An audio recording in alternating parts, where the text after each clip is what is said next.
Last ആയിട്ട് ഒരു iPhone 13 കുറിച്ചിട്ടൊരു video ചെയ്തിട്ടുണ്ടായിരുന്നു, അതായത് ഗ്രീൻ ഡിസ്പ്ലേ ഇഷ്യൂ ആയിട്ട്. അപ്പോൾ അത് ആ ഫോൺ ഇപ്പോൾ ഉള്ളത് സർവീസ് സെൻറ്ററിലാണ്. അപ്പോൾ അവർ പറഞ്ഞത് ഫിസിക്കൽ ഡാമേജ് ഉള്ളത് കൊണ്ട് അത് മാറ്റി കിട്ടില്ല എന്നാണ്.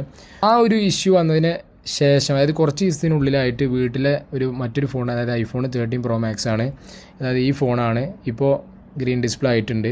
ഫോണ് ഉപയോഗിക്കാനൊക്കെ പറ്റുന്നുണ്ട്. ഈ ഐഫോൺ 13 Pro 13 Pro Max ഈ ഒരു 3 ഫോൺ ഒരിക്കലും നിങ്ങൾ വാങ്ങിക്കരുത്. അതായത് പുതിയത് വാങ്ങിക്കുകയാണെങ്കിലും ഇനിയിപ്പോൾ യൂസ്ഡ് ഫോൺ ആണെങ്കിലും ശരി, നിങ്ങളുടെ ഐഫോൺ ഉപയോഗിക്കുന്നവരാണെങ്കിൽ എന്തായാലും ഒരു ആൻഡ്രോയിഡ് ഫോൺ നിങ്ങൾ കയ്യിൽ വെക്കുക. കാരണം എപ്പോഴാണ് ഈ ഫോൺ അടിച്ചു പോകുന്നത് നമുക്ക് പറയാൻ പറ്റില്ല. പിന്നെ ആ സമയത്ത് നമുക്ക് ഡാറ്റാസ് ബാക്കപ്പ് ചെയ്യാനൊക്കെ ബുദ്ധിമുട്ടുണ്ടാവും. അതുകൊണ്ട് ഇപ്പോൾ തന്നെ ഫോണിൽ, അതായത് ആൻഡ്രോയിഡ് ഫോണിൽ നിങ്ങൾ ഡാറ്റാസൊക്കെ അയക്കുക. ഈ ഫോണുകൾ ഉപയോഗിക്കുന്നവർ ഒരു കാരണവശാലും അപ്ഡേറ്റ് ചെയ്യരുത്, സോഫ്റ്റ്വെയർ അപ്ഡേറ്റ് ചെയ്യരുത്. പിന്നെ അപ്ഡേറ്റ് ഓട്ടോമാറ്റിക് ഓൺ ആണെന്നുണ്ടെങ്കിൽ അത് ഓഫ് ചെയ്യാൻ മറക്കരുത്. ഇപ്പോൾ ലേറ്റസ്റ്റ് ആയിട്ട് 18.5 അപ്ഡേറ്റ് ചെയ്തപ്പോഴാണ് ഈ ഒരു ഇഷ്യൂ വന്നിട്ടുള്ളത്.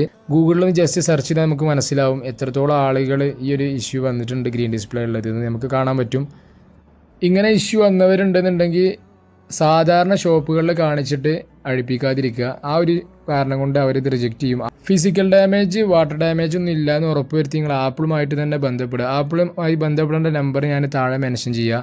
അതുപോലെ നിങ്ങൾ ഐഫോൺ ഉപയോഗിക്കുന്ന ഫ്രണ്ട്സിനൊക്കെ ഈ വീഡിയോ ഒന്ന് ഷെയർ ചെയ്ത് കൊടുത്ത് അവരോടൊന്ന് പറഞ്ഞു കൊടുക്കുക.